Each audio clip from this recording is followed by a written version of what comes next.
Welcome back to Sustainable Sense, where we explore all things money, markets, and the environment. Today, we're diving into the hot-off-the-press 2024 presidential debate between President Joe Biden and former President Donald Trump. From immigration to trade to climate policies, each candidate clearly took a firm stance in support of their side. The environmental and economic issues discussed were nothing short of dramatic, as false as they may be. But enough said, let's just get straight into the episode.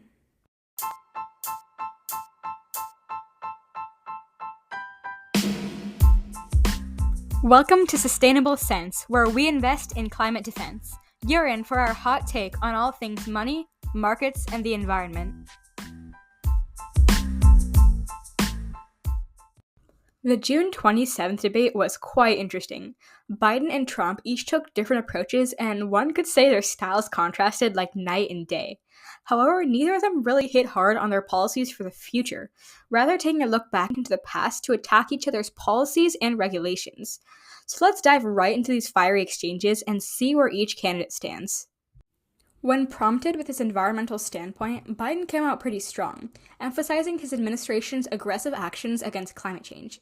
He highlighted the Inflation Reduction Act, which we actually discussed in the first ever episode, so you should definitely check that out.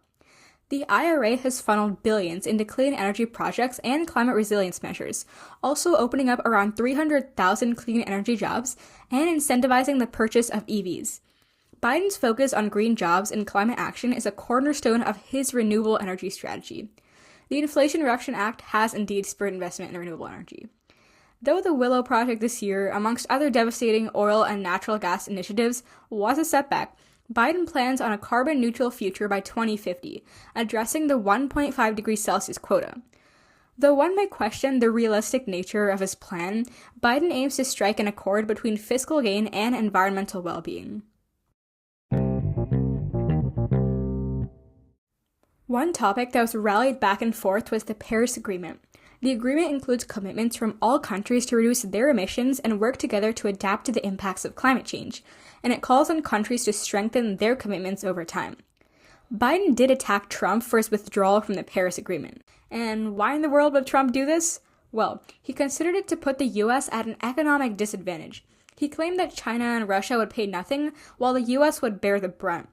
Trump's policies focus on US self-sufficiency in general, especially regarding fossil fuels. He wants to capitalize on the liquid gold, as he called it, and he told the country's top oil executives that if elected, he'd reverse Biden's environmental policies and stop all future ones, according to the Washington Post. So he's essentially trying to prevent US reliance on foreign countries. However, his policies may have had the exact opposite effect that he wanted. The US's position during Trump's presidency contrasted starkly with much of the rest of the world. Other industrialized nations were making policies that are suited to their individual national context and were making ambitious climate commitments.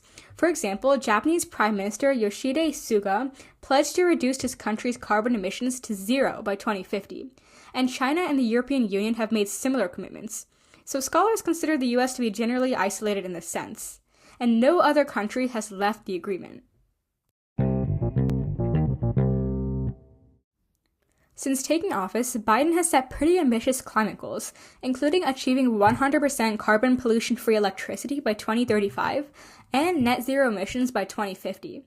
His focus on renewables, nuclear energy, and EV industries aim to bolster the economy and strengthen his progressive credentials. But since his plan is still in action, we don't necessarily know how effective it will be. Furthermore, Biden announced a $1.5 billion loan to reopen the Palisades nuclear plant, showcasing his administration's support for nuclear energy, which does have zero carbon emissions. This stance, however, is somewhat controversial among progressive Democrats. Biden is taking an exploratory approach to alternative energy sources, while Trump in general is trying to use traditional methods of resource exploitation for economic gain. Biden has also committed to improving infrastructure to support renewables through initiatives like the Powering Affordable Clean Energy Act. This act represents a significant investment in rural electrification, making clean energy and electric vehicles more affordable. Additionally, efforts funded by the IRA and the Bipartisan Infrastructure Bill are set to construct new transmission lines and boost clean energy manufacturing. Trump, on the other hand, did not hold back. He slammed Biden's green agenda as economically disastrous, arguing that it drives up energy costs and kills American jobs. Trump defended his own track record, arguing that under his administration, America had the best environmental numbers in history, and the water quality, or H2O as he called it, had never been better. Trump's bold claims about having the best environmental numbers might sound pretty impressive, but they definitely need a closer look. While some air and water quality metrics did show improvement, his administration's deregulation policies raised significant concerns about long-term sustainability.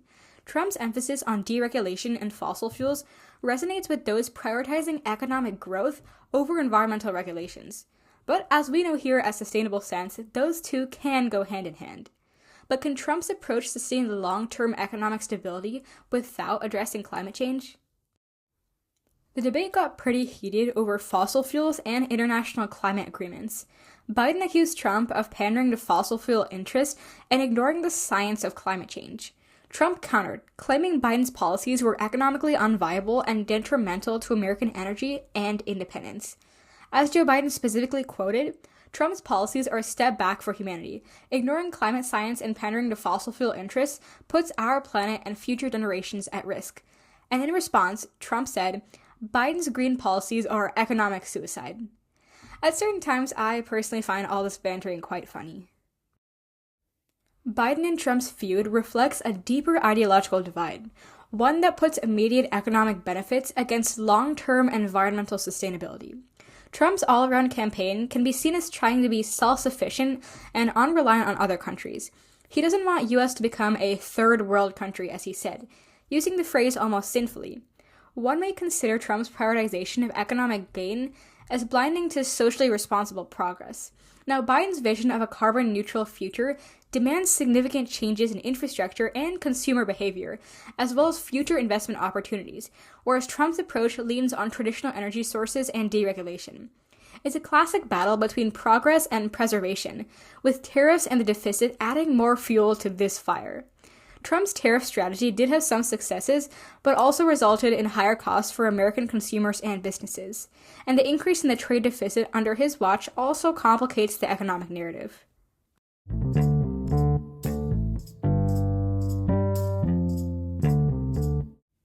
Now, let's fact-check some of their claims. As much as Trump was confident, some of his claims were pretty wrong. Trump's assertions that Biden's policies drive up energy prices is partially true.